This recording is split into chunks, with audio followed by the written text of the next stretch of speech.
Welcome back to Zwartkops and more action from the Extreme Festival. It's a Sassel race day and we've seen some great action so far out of the Hankook Formula Vs. Looking forward to more of the same, but as you can see around the circuit, lots to see and do for everybody, young and old.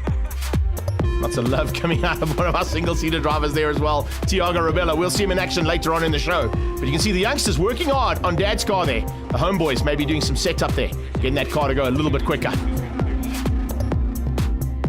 A little bit of adjustments happening all around the pits as we get ready to go now for Heat 2 of Hankook Formula V.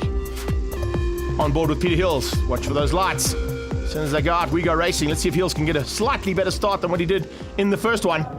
And they're about to go out. It's a super start from the front end. Jaco Schricks diving to the inside to try and avoid Gert Vandenberg, but Vandenberg was exceptionally good off the line again, and whole shots back into turn 1, Compendium Insurance corner. Now hangs on to first place as they get down towards turn 2. Some Grobler under attack there from home, and Hills. Wow, Hills, much better start this time. Anthony Taylor also with a better start this time, a bit further back. We mentioned the fact that there are 15 South African champions. One of them is not Ross Rugheimer, as he goes slightly wayward. If you missed that car, it's only because it's got so much camouflage. Peter Hills, though, is absolutely flying, and he sits currently side by side for third place as they head through turn 3. Is he going to be able to squeeze out his good friend and ex-motocross champion, of course, there? Yes, he has. Some Grobler's drop back, and look at that. Lennel Janssen has capitalized on that and gone side by side as they go into turn 4 there with Alan Holm. Alan Holm and Janssen up to the top of the hill, still wheel to wheel. Let's see who's got what it takes on the brakes. Schricks had a look this time. Wasn't quite close enough there, but he did apply the pressure, and Gert Vandenberg saw that. It has run Vandenberg ever so slightly wide. That might be a chance there for Schricks, as we see a chance also opening up for Lennel Janssen. Some Grobler in the Automecha car coming straight back at Janssen now.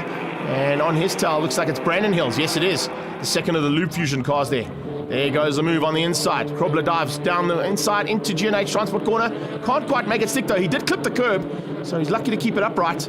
And now he's lost the drive, and that's why Brandon Hills is going to dive on his inside into turn 1. Let's see if he's able to make it stick. No, Grobler very late on the brakes, using his motocross championship that he won when he was 14 years of age. Probably that's what allowed him to brake later than the youngster on his tail. He's been riding for nearly 45 years racing. That's incredible stuff. And Grobler still got what it takes to run at the front end. Lennel Janssen looking left and right, trying to find a way past on that Office Direct car. But Alan Holm is slowly but surely finding some race pace here.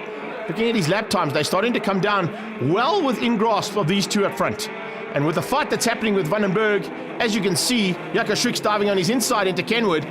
Both Peter Hills and Alan Holm are looking to close that down. So we might even have a 5-way battle for first place. It's not the first time we've ever seen that, I can tell you, in Formula V. They are absolutely renowned for this amount of close racing. Coming out of the final turn again, another lap completed, and they pretty much line astern down there. Further back in the field, though, Vaughan Hills under attack by, I think it's a car, I'm not quite sure, though.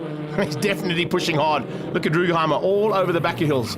Oh man, late braking from Gert Vandenberg. That's not what you want to be doing through turn 2. And that is why, because Jaco Schricks will make you pay. He dives on the inside and finds a way past. The pressure being applied on the BP Nantes Motors machine, and unfortunately Vandenberg cracked.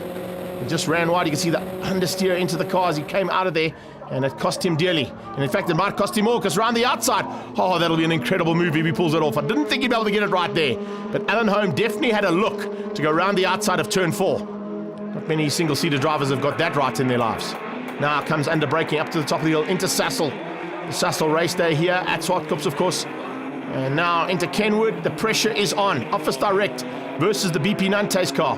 Further up the field, the Beanchild Coffee Merchants car of Schricks dictating the pace at the front end. 3 by 3 they come. In fact, they make it 3 and then 4, because just behind you can see Anthony Taylor closing in on this fight. Led out by Lennel Janssen. We've got Sim Grobler and Peter Hills all over the back of him. And in a few minutes' time, another multiple South African champion in Formula V, Anthony Taylor, is going to join them. Taylor getting much better race pace here in the second heat.